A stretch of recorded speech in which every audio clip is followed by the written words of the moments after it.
एक ऐसा राक्षस जो हर रात आता था और राजा के बगीचे को उजाड़ देता था। लेकिन एक रात राजा ने ऐसा जाल बिछाया जिसने सब कुछ बदल दिया। बहुत समय पहले एक समृद्ध राज्य में एक बुद्धिमान राजा रहता था। उसके महल के पीछे एक विशाल बगीचा था जिसमें सबसे खास था संतरे का पेड़। ये संतरा सिर्फ फल नहीं, ये हमारे राज्य की ताकत है। महाराज, ये संतरा पूरे राज्य में सबसे मीठे और खास हैं, जिसकी तारीफ पूरे गांव के लोग और कई राज्यों के राजा और उनकी प्रजा भी करती हैं।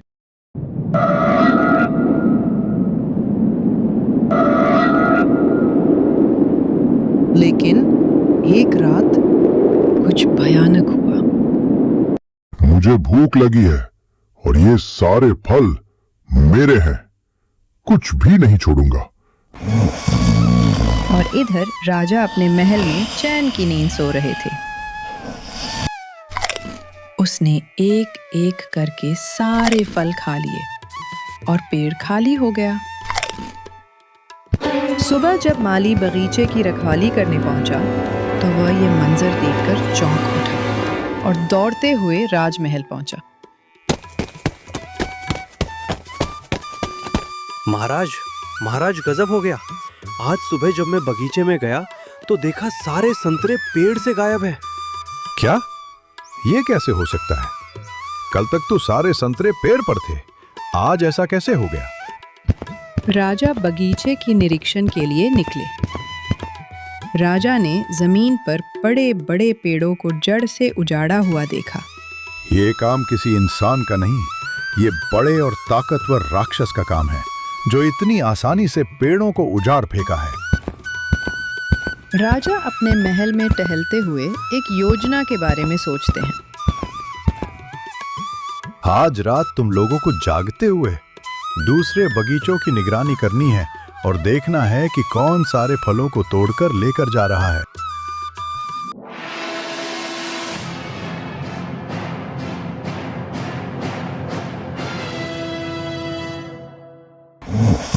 और महाराज सिपाहियों को पहरेदारी पर लगाकर चिंता मुक्त होकर चैन की नींद सो जाते। तभी अचानक राक्षस आ धमका।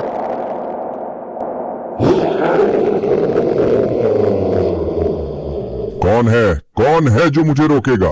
मैं फलों के साथ उनको भी चट कर जाऊंगा। हा। गुरुदेव अंतर मन से देखकर गुस्सा हो जाते हैं।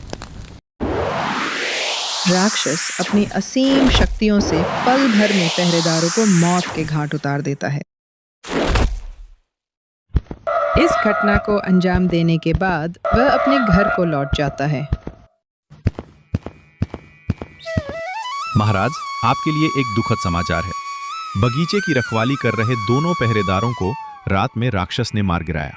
मैं उस राक्षस को छोड़ूंगा नहीं। आप जाकर गुरुजी को संदेश भेजवाइए कि हमारे राज्य में एक बड़ी आपदा आ पड़ी है।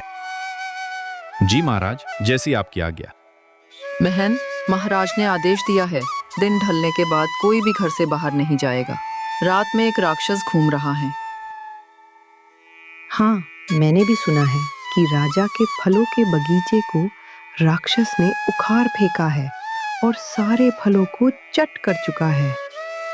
गुरुदेव, हमारे राज्य में एक बहुत बलशाली राक्षस घुस गया है जो हमारे बगीचों को उजाड़ रहा है। राजन, मैंने सब कुछ देख लिया है। ओह, कोई आम राक्षस नहीं है। उसके पास असीम शक्ति और 10,000 हाथियों का बल है। अगले दिन बगीचे की रखवाली गुरुदेव और महाराज दोनों ने मिलकर करने का फैसला किया। महाराज, मेरा दिल बहुत घबरा रहा है।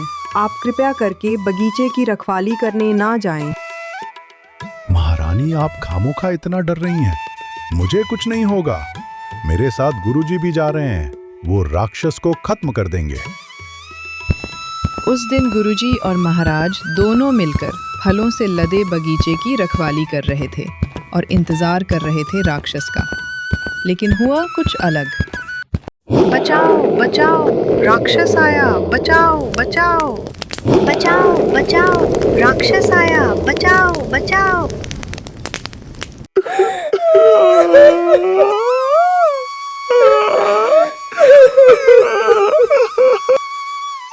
महाराज, हमारे घर को राक्षस ने तबाह कर दिया।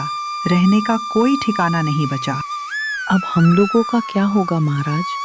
कुछ करिए महाराज। कुछ दिन गुजरने के बाद एक बार फिर राक्षस खाने की तलाश में निकला। वह प्रत्येक गांव में खाना तलाश किया, परंतु उसे खाना कहीं नहीं मिला। और फिर वह गुस्से में आकर राजा के संतरे वाले बाग में पहुंचकर तोड़-फोड़ मचाने लगा।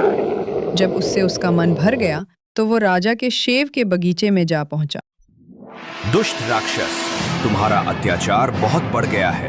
जल्दी से चले जाओ, ये मेरी आखिरी चेतावनी है, वरना जान से जाओगे। बहुत सही समय पर आए हो। अब तुम्हें ही खाकर अपना भूख मिटाऊंगा। गुरुदेव अपने त्रिशूल से राक्षस का वध कर देते हैं। ये देखकर सभी लोग खुश हो जाते हैं और हंसने लगते हैं। उसके बाद सभी लोग खुशी खुशी रहने लगे। ये कहानी केवल मनोरंजन पर्पस के लिए बनाया गया है। इसका रियल लाइफ से कोई संबंध नहीं है।